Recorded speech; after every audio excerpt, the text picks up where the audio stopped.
Welcome to the Deep Dive, the show where we pull back the curtain on complex subjects and deliver the essential insights you need. Today, we're on a mission to really demolish one of the oldest myths in Western thought. The big one. The big one. The idea that emotion is somehow this irrational force, the enemy of clear, objective reasoning. I mean, if you've ever read Plato's description of the soul as a charioteer. Right, the rational mind trying to control the two wild horses. Exactly. Those wild emotional horses. Or you think about Freud with the impulsive id versus the rational ego. It's all part of this deeply ingrained historical view. A view that says emotion is just messy. A subjective disturbance that gets in the way of clear thought. But that's precisely what contemporary psychology has been dismantling for decades. Completely. For centuries, emotion was seen as too fuzzy, too subjective, and definitely inferior to what we called cold cognition. But the sources we're diving into today, from neuroscience to psychological appraisal theory, they just flip that script entirely. They do. They show that emotions aren't just irrational noise. They're actually sophisticated, highly efficient information processing systems. So they're not blocking reason. They're enabling it. They are fundamental parts of adaptive intelligence, constantly shaping our perception, our memory, and our decision-making. Okay, so our goal for you today is a really rapid but thorough understanding of this shift. We've structured this deep dive around three huge ideas. From the philosophical to the neurological. Exactly. So first we'll cover the total integration of emotion and cognition. Then second, how our feelings actually architect our decisions using ideas like somatic markers. And finally, the neural networks in the brain that actually generate these feeling states. So let's unpack this. Let's start at the beginning with that historical dualism. Historically, it was a clear hierarchy, wasn't it? Rational cognition was seen as the peak of human achievement. And emotion was just our animal nature, instinct. Right. But the modern view, it really demands that we stop seeing them as competing forces. And start seeing them as two sides of the same coin. Exactly. As highly integrated processors that are constantly shaping and informing each other. So how does that integration actually work? On a mechanical level, I mean, it's not like they're just sitting side by side. It sounds like emotion almost jumps the gun. That's the key. You're talking about the mechanism of emotional appraisal. Specifically, Richard Lazarus's idea of primary appraisal. Okay. It's an automatic, lightning-fast evaluation system. Yeah. So before you consciously analyze anything, this system is already assessing if the stimulus is a threat, an opportunity, or just irrelevant. That seems incredibly important for survival. It's the ultimate survival filter. Yeah. This appraisal, it directs your limited cognitive resources, your attention, your memory, toward what's most crucial for your well-being right now. So if the system flags threat, your focus narrows. If it flags opportunity, it broadens. You got it. To make this more vivid for you, just imagine this. You're walking through a quiet, unfamiliar park at dusk. And suddenly you hear a sharp, unexpected crack behind some trees. In that instant, before my brain can even figure out what the sound is. Your emotional system has already started that primary appraisal. It's asking, is this dangerous? And that emotional evaluation kicks off a whole chain reaction. It sharpens my hearing, floods my system with hormones. And cues your memory for anything relevant to survival. Only then does your cognitive system take over to figure out the actual nature of the threat. The emotion got there first. It directed the intellect. And this is a two-way street, right? The influence is bidirectional. The sources point to memory as a key example. Absolutely. Emotion isn't just about the moment. It's about preparing for the future. I mean, think about any high-stakes event you've experienced. Intense fear, surprise, even joy. You remember it more vividly. Much more vividly than everyday stuff. Right. And that's an adaptive mechanism. The emotional arousal triggers stress hormones, like adrenaline and cortisol, which then boosts activity in the hippocampus, the brain's memory center. So if an event causes a huge emotional spike, the brain basically tags it as critical, store this long-term. Precisely. Emotion isn't blurring your memory. It's prioritizing it for future use. But the other direction, cognitive regulation, that's where our higher intelligence really comes in. We can use our thoughts to change our feelings. We can transform our emotional experiences. Go back to that crack in the park. Your interpretation of that sound determines your response. So if I cognitively reappraise it and decide, oh, it's just the wind, the anxiety just vanishes. Yes. That deliberate reinterpretation, cognitive reappraisal, is one of the most powerful tools we have. And research links this skill not just to happiness, but directly to professional success. How does that play out, say, in an office? Imagine a high-stakes negotiation. The other side makes an aggressive move. If you're skilled at reappraisal, you don't just feel personal offense and get angry. You reframe it. You reappraise their move as a tactic to gain leverage. That intellectual shift keeps your cognitive system online, and your response becomes strategic, not just reactive. And that skilled coordination of feelings informing thinking without swamping it, that's emotional intelligence. That's the core of it. Okay, that's a powerful case for emotion as a tool, not a nuisance, which leads us perfectly into our second big idea: how emotion acts as an architect for our decisions. And for so long, the ideal was that the best choice was a purely rational calculation, right? Just pros and cons. Free from any emotional contamination. And that whole view was just devastated by neurological evidence. The key work here comes from the neurologist Antonio Damasio. He studied patients with a specific type of brain damage, right? Yes, to the ventromedial prefrontal cortex, or VMPFC. And these patients were just tragic test cases. They had high IQs, their logic was intact, but their real lives were a mess. They made terrible decisions. Profoundly self-destructive decisions. They couldn't manage money, keep relationships, or even choose between 2 appointment times. It's like having a brilliant calculator that's completely disconnected from reality. That's a great way to put it.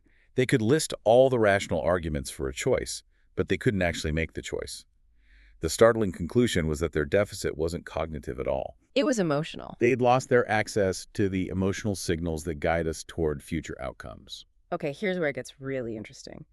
This is what led Damasio to the somatic marker hypothesis. Exactly. The hypothesis is that emotions guide our decisions through these subtle bodily signals, the somatic markers. So when you're thinking about a choice, you get these little physical reactions. A subtle tightening in your stomach, a feeling of lightness, a brief hesitation. We call them gut feelings. So a gut feeling isn't some mystical intuition. It's high-speed pattern recognition filtered through our body's past emotional experiences. It is the embodiment of past learning. And crucially, these markers operate mostly outside of our conscious awareness. Their job isn't to replace rationality. Is to make it possible. Right. They dramatically filter the overwhelming number of choices. Before you can analyze all 50 options, the somatic markers have already quietly eliminated the 45 bad ones. Can you give us a concrete example of that filtering? Sure, think about deciding on a major investment. You could analyze spreadsheets for days. But if a certain kind of investment led to a painful loss 2 years ago, your somatic system might generate a tiny, subtle feeling of caution. A tightening in the chest. That little hesitation. And that marker, which is based on integrated emotional memory, it acts as a preconscious filter, telling you to steer clear of a path that led to failure before. And we know different emotions tune us for different actions. Fear makes us cautious. Joy makes us explore. Precisely. Fear narrows your attention to an immediate threat. It promotes avoidance. Anger, on the other hand, actually increases risk tolerance and approach motivation. It gets you ready to fight an obstacle. Exactly. And joy broadens your attention, boosts creativity. It's adaptive when things are safe. Each emotion is a functional tool for a specific cognitive challenge. But the research also says we're not very good at predicting our future emotions. That's the affective forecasting problem, right? It is. It's a major flaw in our decision-making. We guide our choices by anticipating how we think we'll feel. If I get this job, I'll be happy for a year. But we're usually wrong. We consistently suffer from something called the impact bias. We overestimate both how intense and how long our future emotional responses will be, both good and bad. So we think buying the new car will bring us joy for much longer than it actually does. And we think the pain of a breakup will be much more debilitating than it actually is. It causes us to misallocate our energy. You might overspend on a luxury item because you overestimate the joy, or stay in a bad job because you overestimate the pain of leaving. That's fascinating. Our feelings are reliable guides in the moment, but our predictions of future feelings are surprisingly unreliable. Okay, let's pivot from what emotions do to where all this happens. Our third segment, the neural architecture. And we've moved past looking for one specific anger center in the brain. Right. It's about distributed networks all working together. Correct. The richness of feeling comes from this coordinated activity, but we can definitely pinpoint 3 major hubs. First, the amygdala. The threat detector. It's the critical hub for threat detection and fear learning.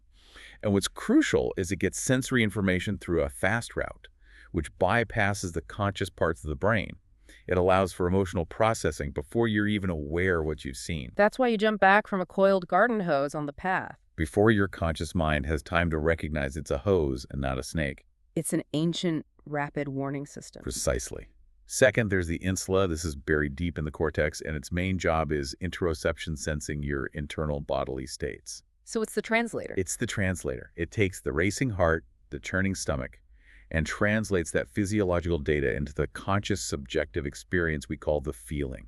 It's very involved in disgust and empathy. So the amygdala detects the threat, and the insula tells you you are now experiencing fear. That's a good way to simplify it. And finally, you have the prefrontal cortex, the PFC.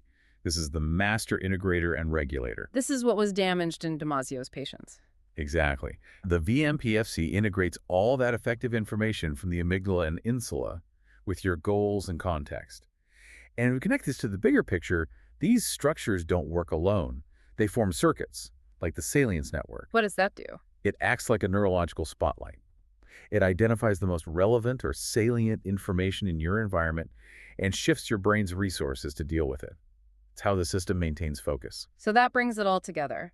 The quick detection from the amygdala, the feeling experience from the insula, and the goal-directed strategy from the PFC. And dysregulation in these complex systems, often involving neurochemicals like dopamine and serotonin, that's what we see at the root of many psychiatric conditions. This system is just an incredibly sophisticated piece of biological engineering. This entire deep dive has just completely redefined what rationality even means. That old separation of cold cognition and hot emotion, it's just gone. It's completely outdated. Emotion is indispensable to adaptive human intelligence. So what's the most practical takeaway for you, the listener? It's a shift in perspective. If you understand that your emotions are giving you valuable information, not just irrational impulses, you can learn to listen to them without being swept away. So you can ask, what is this anxiety telling me, instead of just trying to get rid of it? Exactly. It allows for a much more nuanced approach to self-management. Okay, let's consolidate this. Here are 4 powerful insights we've distilled from the sources today for quick recall. Number 1, emotional appraisal is a rapid survival filter, directing your attention to threats or opportunities way before your conscious mind kicks in. It's your brain's first draft of reality. 2, somatic markers, or gut feelings, are essential for efficient rationality. They're pre-conscious filters that eliminate bad options so you can make complex decisions. They make tough choices manageable. 3, emotional memory enhancement is an adaptive mechanism.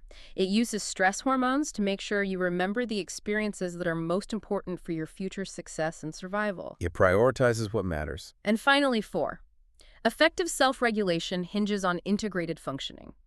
It means using your prefrontal cortex to deliberately reappraise events and shift your emotional state strategically. It's about using thinking to guide feeling. Finally, we want to leave you with a provocative thought built right from today's material. If emotion is truly indispensable for making complex, adaptive, human-like decisions, As the VMPFC patient data proves. then the question for our future technology is this. For artificial intelligence to become truly intelligent, to navigate novel social and ethical problems, will it need more than just computation? Will it need the ability to process effective information and generate its own internal goal-directed motivations? Is emotion the key ingredient still missing from AI? We encourage you to explore that question further.